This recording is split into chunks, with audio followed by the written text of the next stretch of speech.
things are about to change in Montreal's short-term rental market. This is a story, actually, we talked about a while ago, and of course it goes all the way back to that tragic fire in Old Montreal when the provincial government got involved, and we found out that people had been flouting the laws as they respect, something like Airbnb rentals, for example. So the province got involved then the city's getting involved now. Marty Patriquin wrote about this. He's a correspondent here in Quebec for The Logic, which is online at thelogic.com.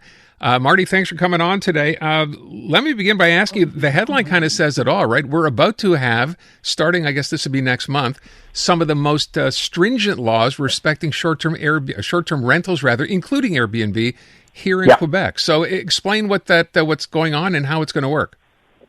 So effectively, Airbnb is prohibited on the island of Montreal, save for a 92-day period starting June 10th till September 10th, during which Montrealers are allowed to rent their primary residence on a short-term basis on short-term rental platforms like Airbnb or Vrbo or what have you.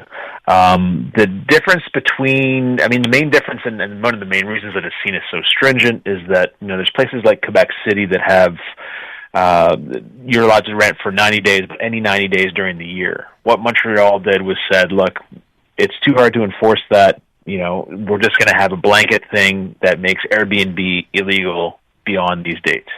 And that's set to come into effect June 10th next. By the way, to your article, and I read this and said this can't be, but you're suggesting almost half. I think you took a deep dive into this. I think the number was 47% of the rentals up on these short-term rental sites do not, in fact, comply with the law where you have to have a permit number. Is that true?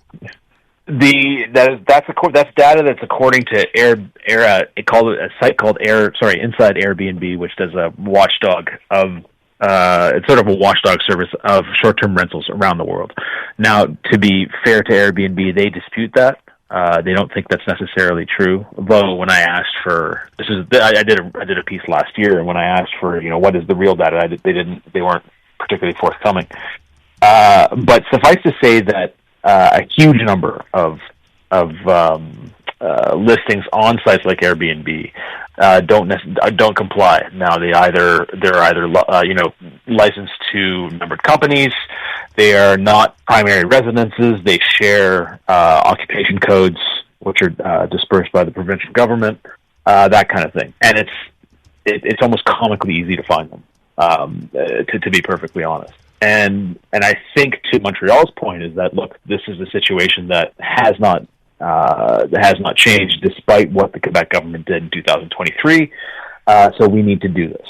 And then that's sort of the argument going forward. It's going to make it a lot easier for Montreal's inspectors to basically police, for lack of a better term, short-term rentals on the island of Montreal. Yeah, you point out as well, I think the original numbers, what do we have? 3 inspectors, tasked with this, which is obviously not going to work. They have more now, but what is it, 7, maybe 8 do we have dealing with this? We have 7. Montreal has 7 inspectors.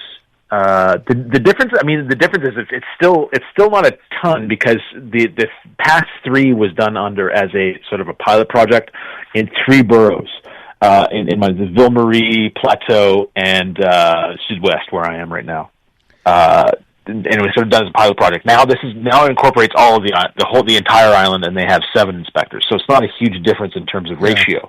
The difference is what their argument is that's going to be a lot easier to police now than it was before. In fact, the bulk of the policing will actually happen during those 90 days when short-term rentals are allowed, because it'll be the inspectors going to places and figuring out, do you have your proper permit codes? Is this indeed your primary residence, et cetera, et cetera. And the other thing too is that the burden of proof has changed for inspectors. Like it's no longer a situation where the inspectors have to go in and prove that this isn't your primary residence and therefore you deserve a ticket. That it's more akin to like a speeding ticket now. It's like you get the ticket if the inspector has. as reasonable, grounds to believe that this isn't your primary residence, and it's up to you to go to a court to say otherwise. So that changes it as well. Well, yeah, that's a significant change, right? And the other part that you mentioned, by the way, for people who perhaps don't get this fully, you mentioned the word primary residence a couple of times. So this idea of you having a property and using this as an investment vehicle, that's off the table now. It's not off the table. It's off the table short-term rental-wise. And that's a big difference. So say for example, I own a condo as a second residence somewhere in the city. I'm allowed to rent that out for more than 31 days to whoever I want. That's up to me. The difference is I can't rent that out on a short-term basis. And the argument on the part of the city is basically that's a residence that could otherwise be housing someone that you're using to, as a short-term basis, doing nothing to help the housing crisis that we have in Montreal. And you're doing that specifically because it is a hell of a lot more profitable to do that than longer-term renting. This deals strictly with short-term rentals. So, for example, if say someone has a house that they live in, and in the basement they have an extra room, and they want to rent that room out, they can't rent it out short-term for the F1 weekend or what have you. They can rent it out for a visiting student for anything past 31 days. That still remains. That is completely kosher on the part of the city. But this whole idea where people, back in the day, if I can say it that way, used to, say, look, I've invested in 3 or 4 units. I'm going to rent them all out because I can make a lot more renting them off, short-term rentals than I could just trying to find long-term tenants if they wanted them. They can continue to do this, or is that off the table? They can do it on a long-term basis. Only long-term. Only long-term, not short-term. It's the short-term part that they're no longer allowed to do it. And in fact, they wouldn't even be able to do it during those famous 90 days in the summer because it's not their primary residence. It also doesn't matter what part of the city you're in here. This whole thing started, of course, in the Plateau. A lot of people end up being there. But this rule applies across the city, across the province? Yeah, and there are boroughs, and I don't have them in front of me. There are either 2 or 3 boroughs in the city that have already banned Airbnb. And this happened a long time ago. I think one of them is Saint Laurent. Anyway, they've already banned Airbnb, so that doesn't apply because you can't Airbnb there if you wanted to. Now it's yes, so it's everywhere. It's everywhere in the island, right across the island. Okay. The other thing I would ask with respect to fines, they're pretty significant, right? If you get caught. Yeah, it's up to $1,000 for your first offense if you're an individual. It's $2,000 if you happen to be part of a company or if it's a company that's renting it out. And then those fines essentially double for both categories on second offense. So it is. It can add up. It's not small. The other interesting thing that I found anyway in reporting the story, I always assumed that the vast majority of infractions that the inspectors find and give out tickets for is done basically by doing what I did when I write the story. You go on Airbnb's site, you look, and you find a place, and this isn't kosher, and you go give them a ticket. It's not that. It's almost like the way that they explained it to me was it's 90% of what we do is complaints-based. It's from neighbors. It's from people next door going, there is a huge amount of traffic going in and out of here, and it's disturbing my sort of peace of mind and way of life. And I don't think it's fair. Please come and investigate. And that's 90% of their stuff that they do. So they get tipped off. Okay. They get it's all complaints based. So and look, I'm not saying I agree with one way or another. I just find it super interesting that this is coming from people themselves that don't like the fact that Airbnb rentals are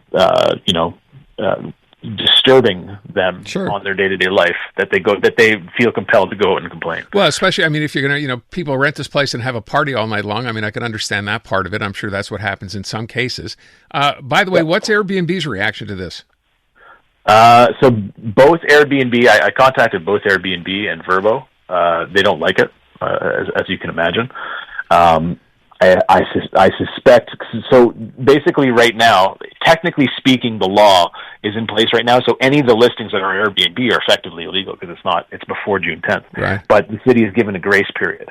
So what I suspect is going to happen is they're going to let the summer season play out as it does, and let it happen. Then hopefully, on their part, sort of lobby the government to say, look, either we do away with the 90 days, we expand those 90 days to 120 days, or we have two chunks of time during the year when they can rent. To sort of like get beyond the sort of doctrinaire 90 days. Yeah.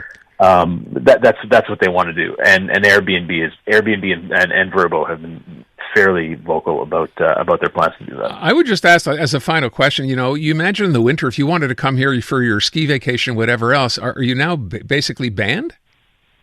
On the island of Montreal, you are, yeah. I mean, yeah. Well, you can go up north and rent a chalet if you wanted, like in Saint Agathe or somewhere. That's still not a problem. Yeah, but again, certain districts and certain have their own rules, right? Have their own rules, okay. But yes, barring different rules, yes, they're completely free to do that. Okay, yeah, for sure. Interesting story. It's in thelogic.com. You might want to let somebody know back there. Your site, for whatever reason, is down. I can't access it right now, so I'm not sure what's going on. The one thing is, that might be is because it's thelogic.co. We have a problem. It's not .logic.com. It's logic.co. I know, Aaron. Don't worry, you're not alone. Okay, this happens to us a lot, but it's the logic.co, and that should come up. Excellent. All right, Marty. Thanks so much. Always appreciate it. Thanks a lot. Take care, Marty Patriquin at thelogic.co. If you want to read this whole story.